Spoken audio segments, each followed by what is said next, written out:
Podem se assentar, meus irmãos. Deixa eu te convidar a ler um texto sagrado. 2 Samuel, capítulo 21, por favor. 2 Samuel, capítulo 21, verso 15. 2 Samuel 21, 15. Para mim é uma alegria estar com vocês essa manhã, no café da Unipaz, na direção do Bispo Jackson, todos os pastores e líderes aqui. Esse é o tipo de café que sempre está associado com politicagem, sempre associado com interesses egocêntricos, mas sempre há uma grande diferença, sempre há uma exceção, e que a Unipaz possa fazer exceção sempre. O que nos una seja a cruz, o que nos une é o propósito do reino. Às vezes é um tipo de trabalho que os próprios pastores não valorizam e não estão errados. Banalizaram isso. E banalizaram muito. Por isso que muitos pastores, quando dizem há um café de pastores, sempre está associado com politicagem. Porque às vezes a gente não tem isso como mentoria. Mas que Deus seja glorificado por essa manhã. Eu me lembro que quando Jesus foi preso, está no Evangelho de João, Pilatos e Herodes estavam brigados. E no dia que Jesus foi preso, eles fizeram aliança, se tornaram amigos. Então não importa o seu segmento teológico, o seu estilo de igreja, não importa se sua igreja é church, não importa se sua igreja é pentecostal, né? O pentecostal, o que nos une é a cruz. A cruz é o que nos une. Eu estou há 2 dias, ontem eu estava no hospital, estou há 2 dias muito doente. Essa madrugada eu passei muito mal, mas eu tenho essa agenda agora e à noite, eu não podia ficar de fora, estar com vocês, não para pregar, mas para estar com vocês. Então eu queria pensar com vocês um texto muito rápido, que possa alimentar meu coração, seu coração. Eu sou pastor há 15 anos, sou pastor de igreja. Eu sou a 3ª geração de pastor na minha família. E se tem uma coisa que eu cresci vendo, foi pastor. Não só pastor de púlpito, mas pastor de casa. Pastor no trânsito, pastor em todos os setores. 2 Samuel capítulo 21, verso 15. Diz assim: E tiveram mais os filisteus uma peleja contra Israel. Desceu Davi, e com ele os seus servos, tanto que pelejaram contra os filisteus, que Davi se cansou. Diga comigo, Davi se cansou. Verso 16. Isbi-Benob, que era dos filhos dos gigantes, ao peso de cuja sua lança era de 300 ciclos de cobre, exigiu uma espada nova, e este intentou ferir Davi. Porém Absai, filho de Zeruia, socorreu, feriu o filisteu, matou o filisteu. Então os homens de Davi lhe juraram, dizendo: nunca mais saia conosco a peleja, para que não se apague a lâmpada de Israel. Davi é um dos personagens dos textos veterotestamentários mais importantes e inspiradores. Não porque tem uma vida triunfalista que só de vitórias. Pelo contrário. Davi também perde, Davi também falha, Davi também peca. E a verdade do Evangelho é sair da caixinha de uma ideia que você é invencível ou é todo poderoso. Nós somos e continuaremos sendo de carne e osso.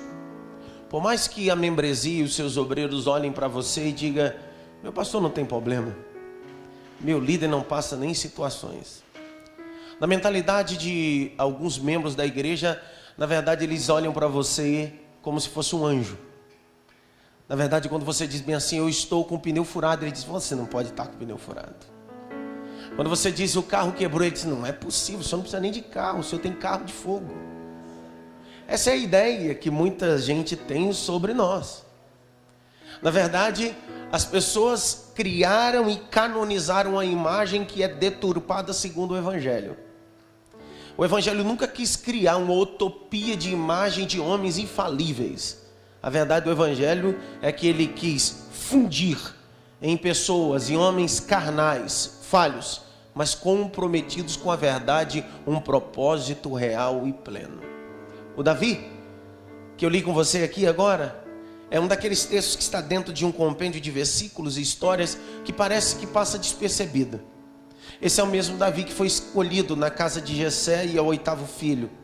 É o mesmo homem que foi ungido por Deus e após a unção, ao invés de sentar no trono, voltou para suas atividades habituais, que era cuidar de ovelhas do seu pai. O período vence, e o texto diz que em primeiro lugar que ele reina em Hebrom. Em Hebrom ele reinou por 7 anos e 6 meses. Mas a unção que veio na casa dele, ou na casa de seu pai, para ele, era uma unção que projetava para um lugar mais importante, específico e glorioso. Mas eu aprendo biblicamente que antes de você se assentar no lugar da promessa, você precisa sentar no lugar da preparação da promessa. O Davi não aprendeu a reinar em Jerusalém, o Davi aprendeu a reinar em Hebrom. E Hebrom é uma cidade muito pequena, pacata, diferente muito do reinado da monarquia de Israel, que era um ajuntamento unificado. Então nós precisamos entender que antes de Deus nos colocar em coisas grandiosas, nós precisamos valorizar as coisas pequenas. Tem pastores que estão me olhando aqui, como eu, que não começaram a igreja com 200, 300 membros, com som, com tudo preparado. Não. Tem gente que, como eu, que começou uma igreja com 4 pessoas dentro de uma casa fazendo culto. Que cada caixa de som era uma grande vitória, que cada pessoa que aceitava Jesus era bendito seja o nome do Senhor. Que cada mês de pagamento de aluguel e ainda precisa ter o mesmo sabor. Obrigado, Senhor, o Senhor é bom demais. Por isso que nós estamos galgando a chegar ao pronto, à promessa de Deus, que é Jerusalém. Mas até chegar a Jerusalém, existe um Hebrom, que é o nosso estágio. Existe o Hebrom, que vai forjar o nosso caráter, depender de Deus, exclusivamente de Deus. Eu amo a história de Davi, porque quando ele está reinando 7 anos e 6 meses em Hebrom, ele não corre atrás da promessa, ele não força a barra, ele não puxa tapete, ele não faz nenhuma argumentação. Não, ele continua fazendo o trabalho dele ali. Ele continua realizando o propósito de Deus na vida dele. E de repente, Saul morre. E não é ele que vai reivindicar o trono, pelo contrário, ele continua no mesmo lugar. Ele continua no mesmo local, fazendo o que Deus vocacionou ele. Mas quando chega a hora de Deus na nossa vida, são os sacerdotes que vão até Hebrom. Batem na porta de Hebrom e Davi disse assim: o que é que vieram fazer aqui? E eles disseram bem assim, simples: chegou a tua hora, chegou a tua vez, chegou o teu momento. Está na hora de você vir reinar sobre nós. A base do cristianismo ministerial é: nunca se antecipe daquilo que Deus tem para você. Minha avó dizia que você precisa deixar a coisa cozinhar muito bem, senão toda pressa vai lhe ocasionar comida crua. Então o ministério cru manifesta nas pessoas um relacionamento e uma maturidade crua. Então nessa manhã nós precisamos entender: deixa Deus cozinhar as coisas no momento certo, deixa Deus assar as coisas no momento certo. E existe uma coisa, irmão Souza, o segredo ministerial, e eu abro um parênteses para dizer sobre Elias. O Elias está num deserto e ele está em uma crise. Grite bem alto: crise. Mais alto: crise. Não tem como, todo profeta, todo sacerdote, todo indivíduo passa crise, tá? Não é porque você aceitou Jesus, que é ministro do Evangelho, que agora você tem anticorpos espirituais. Nada chega na minha vida. Mentira. Há 2 semanas atrás, um pastor amigo, meu padrinho de casamento, se suicidou. Sabe por quê? Porque nós somos de carne e osso. Nós precisamos de férias, precisamos de folga. Precisamos pegar a criança e levar no parque, brincar de bola. Precisamos pegar a esposa e ir para a praia. Não faça da igreja só o único point da sua vida. Você tem coisas mais importantes. A tua família é o maior alvo da tua vida, é a sua casa. O texto diz que Elias está vivendo essa crise e o anjo do Senhor toca em Elias e lhe faz um pão. Grite bem alto: pão. Minha pergunta: era cozido ou assado?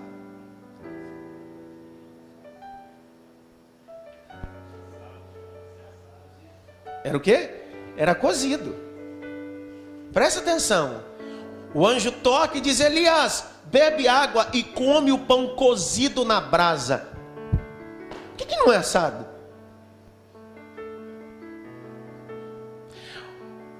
O que assa, assa fora e dentro fica cru. O que cozinha, cozinha de dentro para fora. Sabe o que Deus está falando com Elias através do anjo? Eu não quero que você tenha uma vida emocionalmente aparente, mas dentro crua.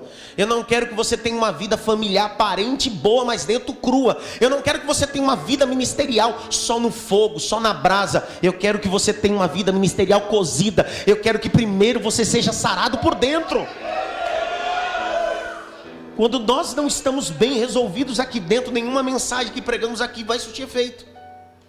Quando estamos mal aqui dentro, eu estou doente hoje fisicamente, mas estou muito bem espiritualmente.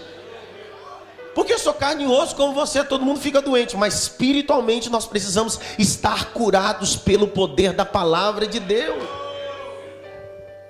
O Davi começa a reinar e o capítulo 21, ele vai descer a guerra, grite bem alto, desceu a guerra. Você precisa entender que não é porque você é pastor e líder que você agora manda os outros a guerrear e você fica no castelo. Ninguém entendeu nada.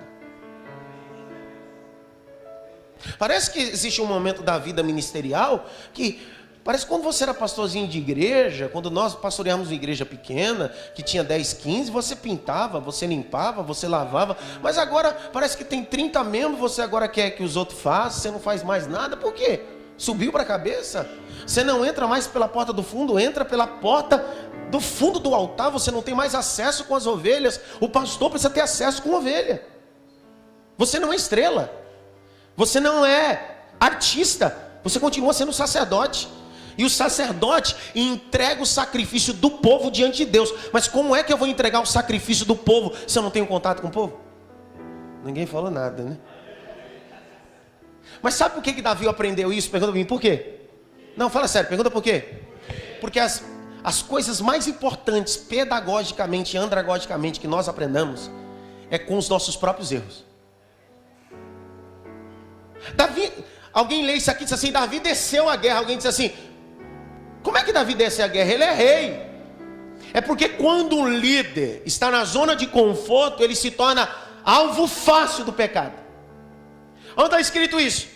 2 Samuel capítulo 11 e 12 vai dizer assim: e saía, pois, os reis no tempo das guerras, para as guerras. Porém Davi enviou Joabe e ficou no castelo. Dormiu até tarde, acordou, passeou, viu Batseba, a desejou, tomou. Minha pergunta, se Davi tivesse descido para a guerra, ele não teria dormido até tarde, não teria passeado e não teria visto o que não deveria ver. Então quando nós vivemos uma vida de conforto ou confortável ministerialmente, não precisa mais orar, não precisa mais jejuar, não precisa mais guerrear. Precisamos. Não dá para terceirizar o que compete a nós. Vou falar de novo. Não dá para terceirizar o que compete a nós. Existe um teólogo alemão, Dietrich Bonhoeffer. Ele foi executado em 1939 pelo governo nazista por conspiração, e na verdade era uma inverdade. Ele diz uma frase célebre, ele diz assim: o discipulado é de graça, mas lhe custará toda a sua vida.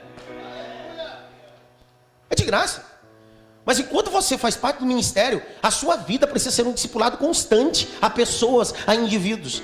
Eu queria que você pegasse na mão de alguém e dissesse assim: seja meu discipulador.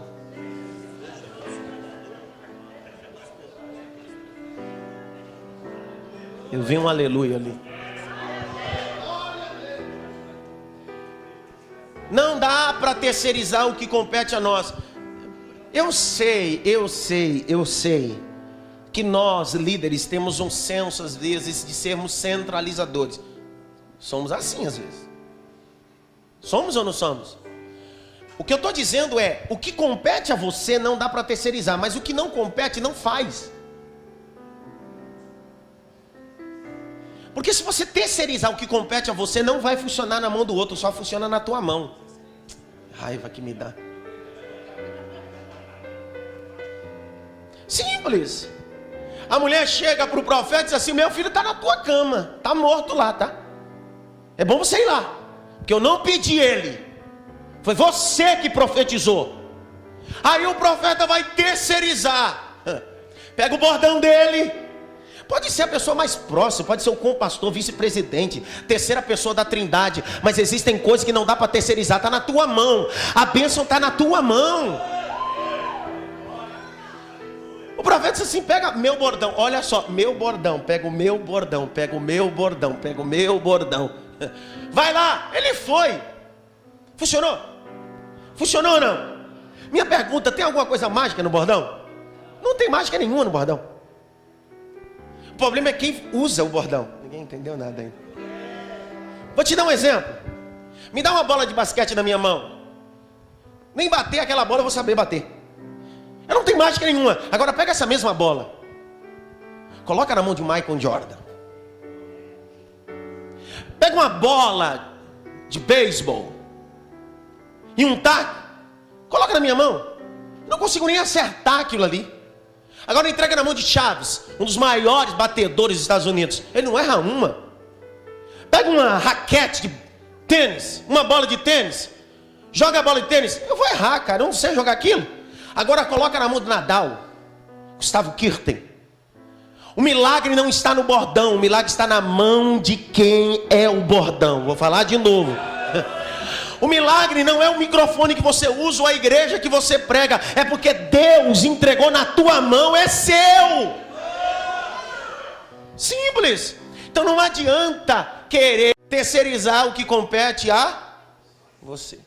Deus está falando.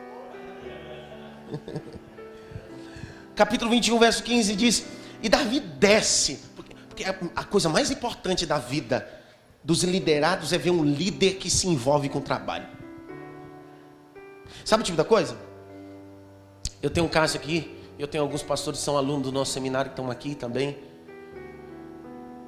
Eu digo para os obreiros da igreja que eu pastoreio, porque eu não tenho igreja. Você não tem igreja. Você pastoreia as ovelhas de Cristo, a igreja não é sua. Porque o nosso sentimento é sentimento de Davi. Nós pastoreamos a ovelha do papai, não é nosso, tá? E aí eu digo para ele assim: amanhã às 8 da manhã vamos orar. Eu não posso chegar lá às 10. Eu sou o primeiro, preciso ser o primeiro a chegar. Porque se eu preciso ser tupos, que no grego é modelo a ser seguido, eu preciso ser modelo a ser seguido, não com a minha pregação, mas com a minha vida. Porque eles precisam entender: pessoal, vamos fazer uma faxina, um mutirão. Eu vou ser o último a chegar. Ninguém fala nada comigo agora. Você precisa, ainda que você não coloque a mão na vassoura, mas os teus liderados precisam te ver lá. Precisa visualizar você e entender: meu pastor, meu Davi, o meu líder está aqui. Ele desce. Verso 15, o finalzinho diz que quando ele está guerreando, o que acontece com ele?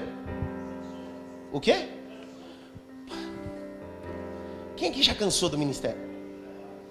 Só eu, só. Tá bom. Todo mundo aqui é. Dia 30 de abril agora, eu fiz 15 anos de ministério. Certamente tem gente que fez 20, 30. Eu estou falando da minha. Eu fui pastor aos 18 anos de idade. Então, enquanto eu deixei de brincar de PlayStation, eu fui pastorear a igreja. Então não tinha tempo. E foi daí que começou a minha vocação ministerial. Eu me lembro, eu sou casado com uma esposa só. Isso é para dar glória. Nos dias atuais, é bom glorificar a Deus, tá? Nos dias atuais, tá? É motivo de até marchar. Mas vamos lá. E eu tenho duas meninas, princesinhas. Eu tenho a Ágata de 11 e a Manuela de 4. E eu não tinha a Ágata, a Manuela ainda só tinha a Ágata. E a Ágata tinha 4 anos, 4 para 5. Eu fui atender uma agenda. E eu estava...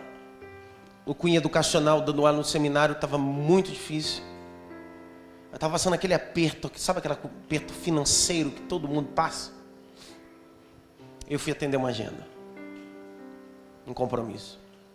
Eu fui tão maltratado nessa agenda, porque tem gente que acha que convida você e parece que fez um favor de te convidar.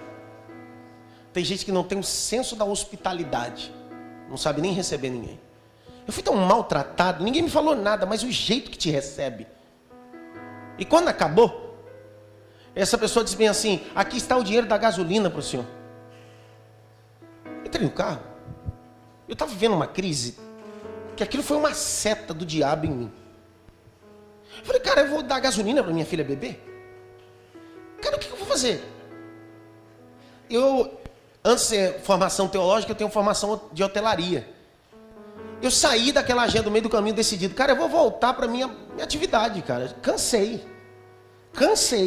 de crente, cansei de pastor mala, cansei de gente mala. Cansei. Você nunca falou isso? Nunca falou isso? Se não falou, vai falar.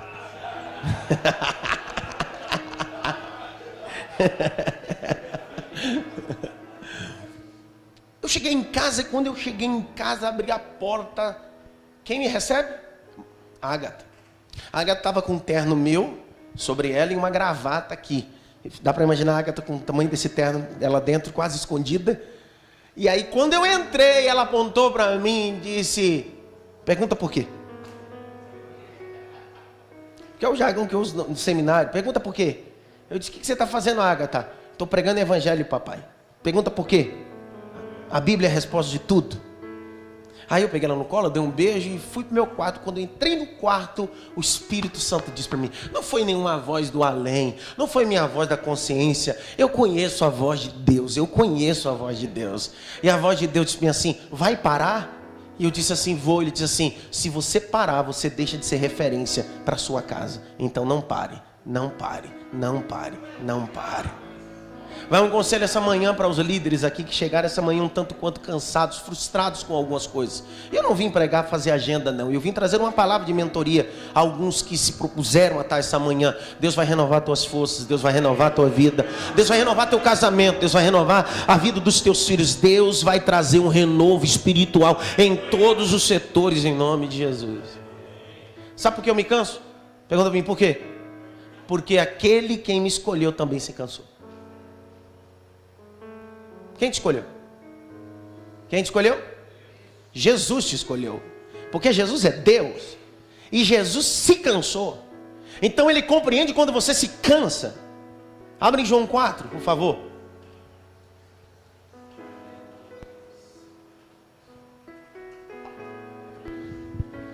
João 4. Verso 6. Algum pastor lê para mim, por favor? Obrigado por ler, é muito forte. Estava ali a fonte de Jacó, Jesus, pois cansado do caminho. Para! Quem está cansado? Jesus. Entende que ele nos entende? Porque ele não veio com o corpo de anjo, ele veio com o corpo mortal que você tem. Então ele sabe quando você diz, cara, eu estou cansado. Ele sabe. Ele sabe que nós somos limitados. Então quando você usa uma linguagem humana a ele diz assim, eu sei que você está vivendo. O senhor sabe, sei. Porque um dia quando eu estive cansado, Deus preparou para mim um poço. Eu preciso entender que em todo momento ministerial da minha vida, quando eu estiver cansado, Deus vai preparar um poço para que eu possa beber água. Você lembra de Jesus atravessando o mar e ele olha para os discípulos e diz assim, rema aí, eu vou tirar um cochilo. Só dorme quem está cansado, cara. E olha o texto, a tempestade bate e ele acorda? Ele estava cansado. Para você viver uma tempestade num barquinho daquele e não acordar porque ele estava cansado. Mas existe alguns cansaços, físico, mental e emocional. Você já esteve cansado emocionalmente com uma ovelha, com um obreiro? Aquele miserável. Pastor, por que o senhor está falando isso? É porque tem gente que parece a igreja de Laodiceia, pobre, desgraçada, miserável e nua. Não é assim? Está escrito, não é assim? Você já emocionalmente cansado, você investe. Aí quando ele levanta, ele te larga. Ele abre uma igreja do lado da igreja que você pastoreia. Ninguém fala nada comigo. Aí o que você faz? Você pega outro filho na fé dentro da igreja e diz assim, eu vou investir nele, vou discipular ele, vou formar. O miserável não sabia nem pregar, não sabia abrir culto. Você ensina, você discipula, você implanta o reino nele. De repente o que ele faz? De novo. Aí tem hora que você se torna emocionalmente cansado. Não vou investir mais em...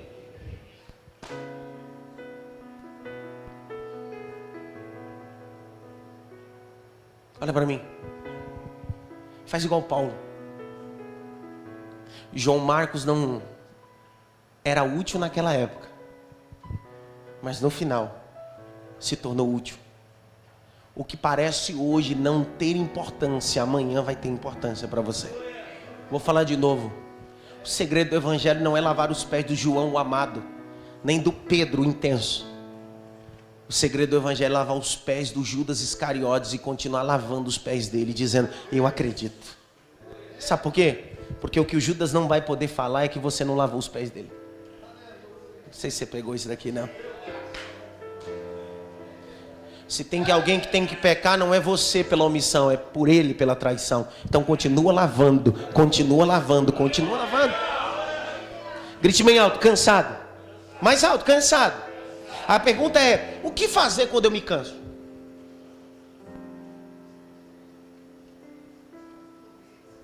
Dormir. O que fazer quando eu me canso? Quer uma receita ou não? Sim ou não? Fala a verdade. Abre comigo aí em Mateus 11, 28 e 29. Se eu ler isso aqui e você não der um glória, você vai ver o que eu vou fazer com você agora. Eu que estou doente, não é você não.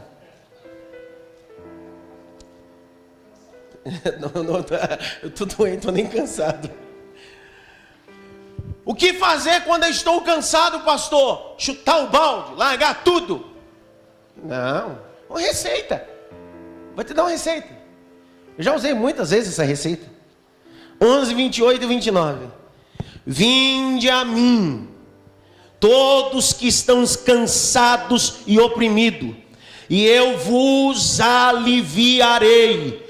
Tomai sobre vós o meu jugo, aprendei de mim que sou manso e humilde de coração, e encontrareis descansos para as vossas almas, diz o Senhor.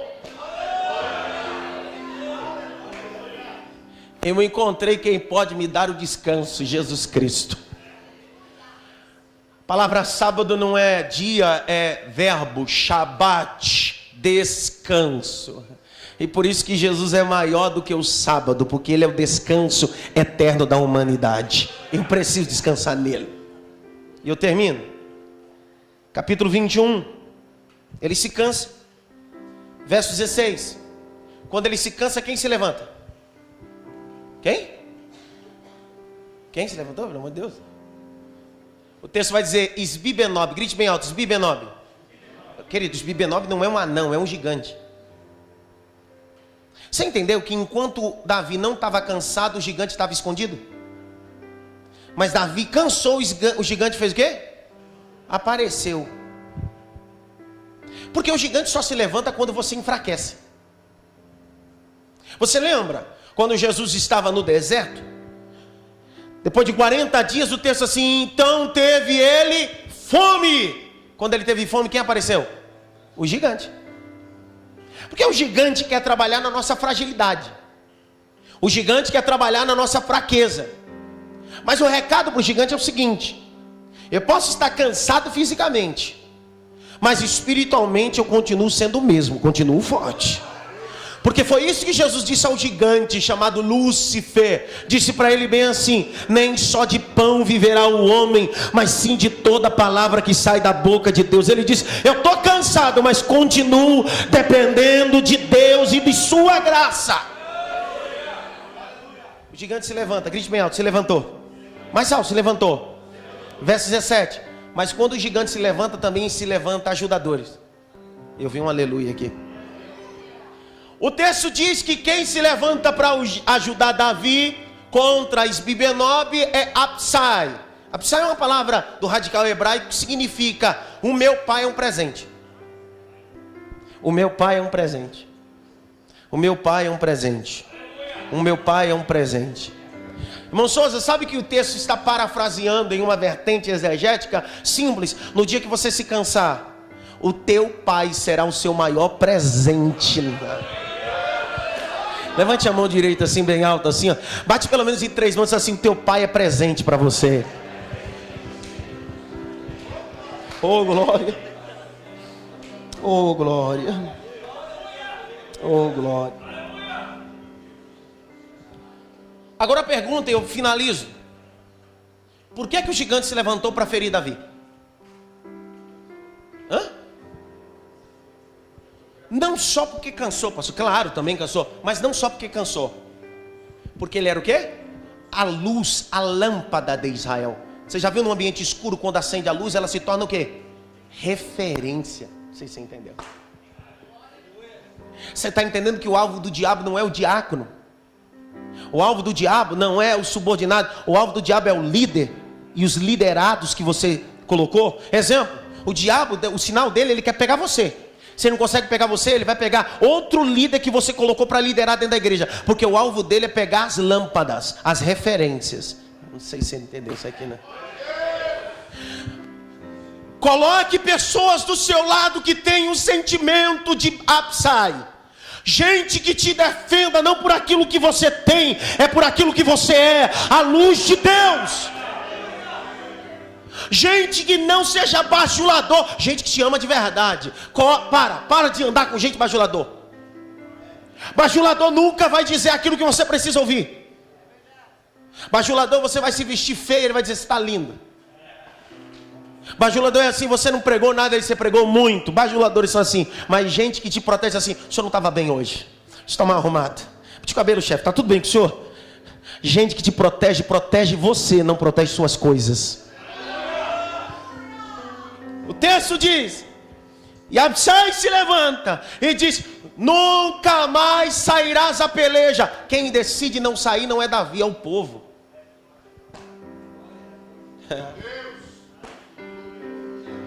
São os liderados dizendo assim, meu rei, nós decidimos que o Senhor a partir de agora vai ficar em casa, porque o Senhor é a luz, o Senhor é a lâmpada, o Senhor é a direção, o Senhor é o mentor, o Senhor é o discipulador.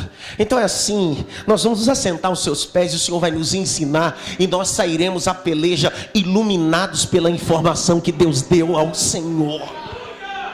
As pessoas precisam olhar para nós com essa ideia, nós somos lâmpadas, não treva. Eu estava ontem, num restaurante de um membro da igreja. E eu escutei o pastor Estevão Fernandes falando uma coisa, ele é pastor batista em João Pessoa. Muito interessante o que ele disse, é uma verdade, eu chorei muito sobre isso. Quando você tem uma família, empresário, amigo empresário, eles precisam ter o sentimento que quando você vai fazer uma visita para eles, não é para pegar dinheiro e nem para pedir nada. É para trazer palavra de Deus. Porque parece que a gente visita o pobre, mas visita o rico diferente. Porque às vezes a gente só está interessado no que o membro rico tem na igreja. E quando eu cheguei lá e olhei para o restaurante, paguei minha conta. Quem paga minha conta? Ele disse, não pastor, não, eu vou pagar. Eu não vim aqui para comer da sua vinha, eu vim aqui semear na sua vinha. Não confunda as coisas. Eu disse, por que você não faz uma adequação assim, campo logístico e etc, etc. Ele disse, pastor, meu Deus, eu vou fazer isso amanhã mesmo e etc. E eu saí de lá com esse pensamento, eu preciso ser luz de clareza para as pessoas. Todo mundo que chega perto de você precisa sair de lá dizendo assim, meu pastor iluminou meu caminho. O meu líder clareou meu entendimento. Esse é o sentimento. E eu termino lendo um texto sagrado que está em Isaías.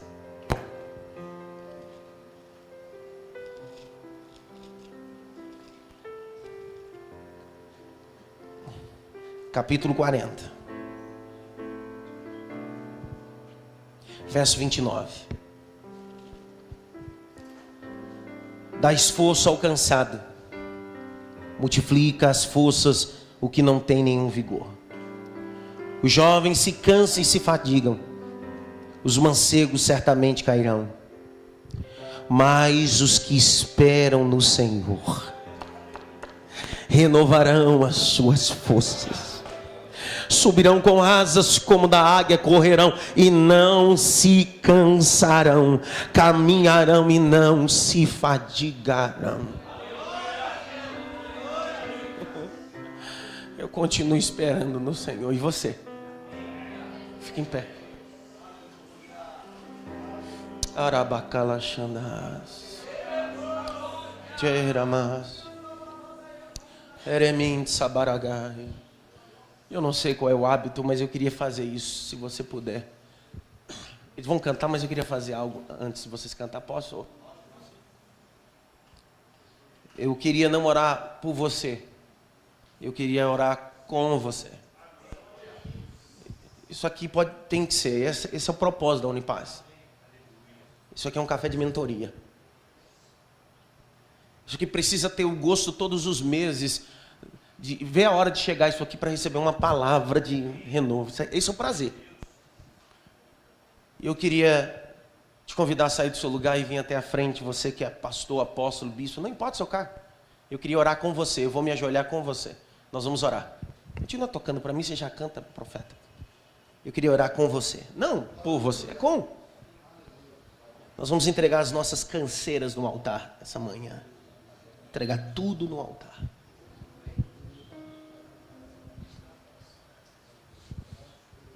Isso, venha, vou te esperar. Vou te esperar. Às vezes ser pai cansa, ser mãe cansa, ser pastor cansa. Cansa tanta coisa. Feche teus olhos. Deus, eu não tenho nenhuma pretensão de orar por esses príncipes e princesas. Não. Seria muita arrogância da minha parte. Muita prepotência. Minha atitude não é orar por eles, é orar com eles. Entregando todas as nossas canseiras emocionais e espirituais. Tem líderes essa manhã que entrou aqui, Senhor, precisando de um renovo. Nós clamamos pelo Teu renovo, Senhor. Clamamos pela Tua bondade. Renova o casamento desse obreiro, desse líder. Renova as forças do devocional. A canseira tem tirado até o tempo de oração, de jejum dele. Senhor, renova agora. Coloca um desejo desenfreado de jejuar. Coloca um desejo desenfreado de devocional, de ler a Bíblia. Coloca um desejo desenfreado de fazer a Tua obra. Senhor, quem está desmotivado, a pronto de entregar tudo, Senhor, renova, Senhor, renova. Senhor, renova essa manhã nossa mente. Nos ajuda, Deus. Nós somos como Davi. Nós ganhamos em cima do Golias, mas o Esbibenob nos fez cansar. Existem gigantes que parecem fáceis, mas existem gigantes que parecem tão difíceis. Tem gigantes que a gente não consegue sozinho, Senhor. Então, meu Deus, em nome de Jesus, levanta Absais agora. Levanta a gente de confiança. Levanta a gente que nos ame de verdade. Senhor, levanta a gente que nos ame de verdade. Senhor, levanta Absais dentro da igreja desse líder. Levanta mulheres de oração, homens da intercessão. Senhor, eu peço ao Senhor a Tua bênção neste lugar sobre as nossas vidas. No nome de Jesus. Amém. Eu queria que você ficasse em pé, desse um abraço pelo menos em 5 e dissesse para ele assim: você está renovado em Deus, você está renovado em Deus. Pelo menos em 5, faça isso. Você está renovado em Deus.